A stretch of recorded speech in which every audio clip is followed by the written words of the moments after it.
malam guys. Apa sih namanya? Mau sharing sedikit nih untuk ngebuka blokir apa sih namanya? Forex Factory untuk sebagian pengguna internet yang pakai IndiHome atau Speedy. Forex Factory itu kena blokir kayak gini. Jadi apa namanya? Dia itu nggak bisa dibuka kalau kita pakai internet providernya itu Speedy. Nah, kalau misalnya kalian nggak pasang VPN di extension di sini, ada caranya. Tapi sebelum itu coba di-subscribe dulu, kemudian di-like sama di komen ya videonya. Dan ini videonya singkat, cuma tutorial doang.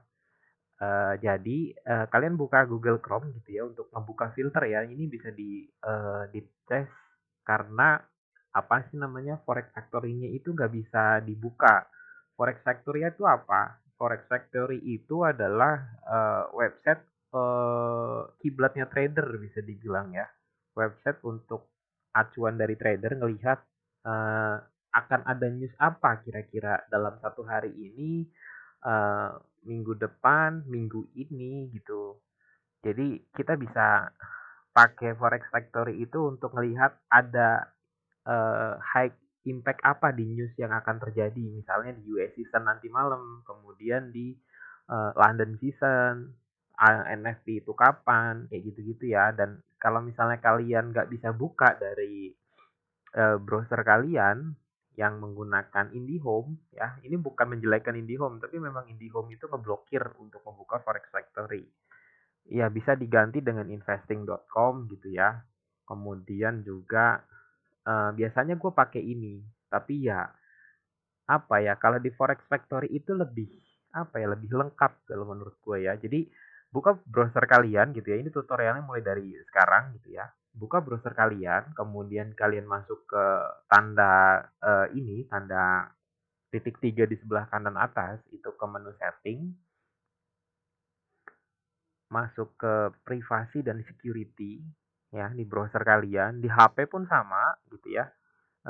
Kemudian masuk di security, bagian sini use secure DNS gitu ya. Use secure DNS kalian bisa matiin atau eh, ini yang kalian checklist ya kan. Kemudian kalian ambil Cloudflare gitu ya. Cloudflare satu titik bla bla bla bla bla.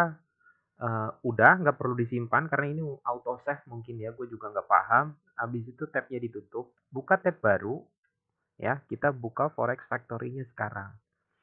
Dan sekarang Forex Factory-nya udah kebuka gitu. Jadi Forex Factory itu tadi seperti gue bilang, Forex Factory itu dipakai sama trader sebagai kiblat. Nah, sebagai kiblat kira-kira ada apa sih gitu ya di trading season minggu ini gitu ya. Contohnya eh, ini filternya adalah today gitu ya. Dan ini tadi ada high impact ternyata Empire State Manufacture Index jam 19.30 tadi ya.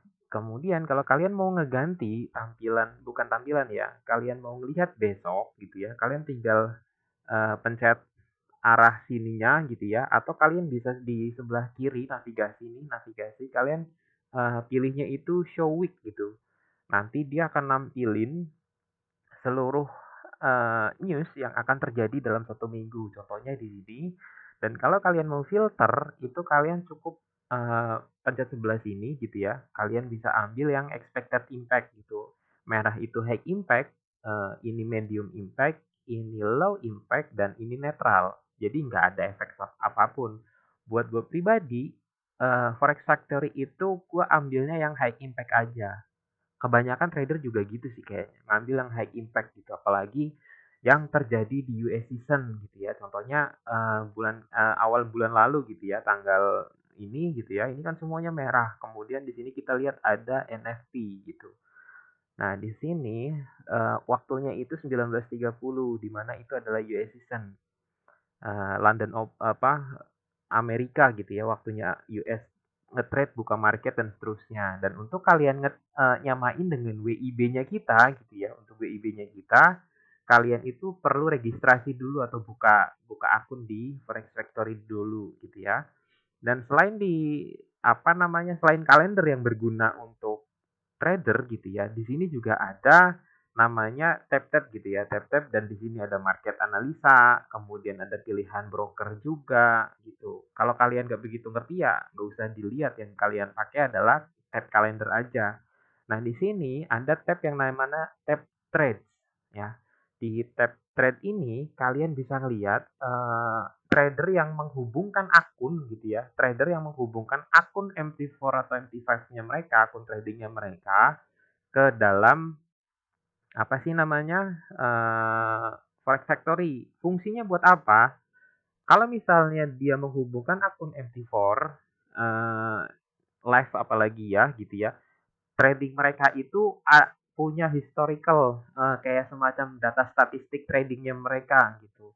Contohnya kayak punya gua nih ya, di sini gue hubungin satu akun gitu ya, di satu akun ini, gua menghubungkan, apa sih namanya, salah satu akun trading gue di dalam, eee, Forex Factory, dan di sini kita punya statistiknya lengkap gitu, dari overview lebih kepada apa sih namanya, secara, view total, kemudian ada trade report. Trade report ini lebih ke total seluruh transaksi dengan detailnya, pair apa saja yang dibuka, return-nya, profit-nya, dan seterusnya lah. Itu kalian bisa lihat semua gitu. Dan di sini kita juga ada trading yang bentuknya grafik. Kita bisa ngelihat, eee, growth-nya si akun gitu ya. Di sini equity-nya bla bla bla bla bla bla bla naik gitu ya, berbanding dengan di sini itu, pembandingnya apa sih ini? Gue lupa dah, gue nggak begitu merhatiin ini gitu ya. Tapi dari overview ketika ini kita setting sebagai, apa sih namanya, public gitu ya, untuk akunnya jenis public, di setting di sini, kan di sini visibilitas ada public, ada buddies only yang kita temenan gitu. Kemudian ada me only. Fungsi kalau misalnya kita public untuk akun ini, maka semua trading kita atau running posisi pun, akan muncul di sini juga. Di sini ada namanya dan seterusnya. Kita punya return, dan di sini adalah leaderboard dari live account masing-masing orang yang sudah menghubungkan akunnya gitu ya. Jadi kalian bisa cek nih, di sini kalian bisa ambil sentimen nih. Ini 3 menit yang lalu nih, USD CPY dia open posisi sell nih, gitu. Dia habis close posisi buy gitu ya. Sekarang dia buka posisi sell untuk USD JPY di 136, 160 gitu. Dan seterusnya lah ya. Di sini kalian bisa cek, dan eh ya inilah fungsi Forex Factory yang gue bilang sebagai kiblat dari trader gitu. Mereka butuh apa ya, pandu, informasi terkait fundamental atau news dari forex-nya sendiri. Ada apa sih nanti gitu, kayak misalnya besok nih dalam 1 minggu kan kita ada ekspektasi, apa sih namanya, hari besok nih ada yang namanya CPI untuk CAD, kemudian ada, core retail sales yang bisa dibilang untuk USD hari besok ini cukup bisa gerakin market gitu ya. Jadi kalau misalnya kita buka market gitu untuk besok, seharusnya ketika 19.30 besok, eee, core retail sales ini keluar hasilnya gitu ya, ini contohnya yang sudah keluar ya, di sini negatif, dia expected, forecast-nya 3,7, previous-nya itu 10,8, dan di sini actual-nya lebih parah gitu, negatif 31,8, artinya ada penurunan luar biasa. Seharusnya ketika USD negatif atau, jelek, pair yang belakangnya USD itu cenderung naik ya. Nanti bisa dicek sendiri sama kalian. Kurang lebih itu ya fungsi dari TradingView, sorry, Forex Factory gitu ya. Dan kalau balik lagi, kalau misalnya kalian pengen ngebuka blokir dari IndiHome atau Speedy gitu ya, internet positifnya mereka, kalian itu masuk ke menu settingnya. Kalian bisa ulang lagi videonya untuk ngerubah settingannya. Kurang lebih begitu. Jangan lupa di-subscribe buat kalian yang baru nemuin channel ini, dan di-like untuk informasi yang cukup berguna menurut gue ya sebagai trader. Thank you.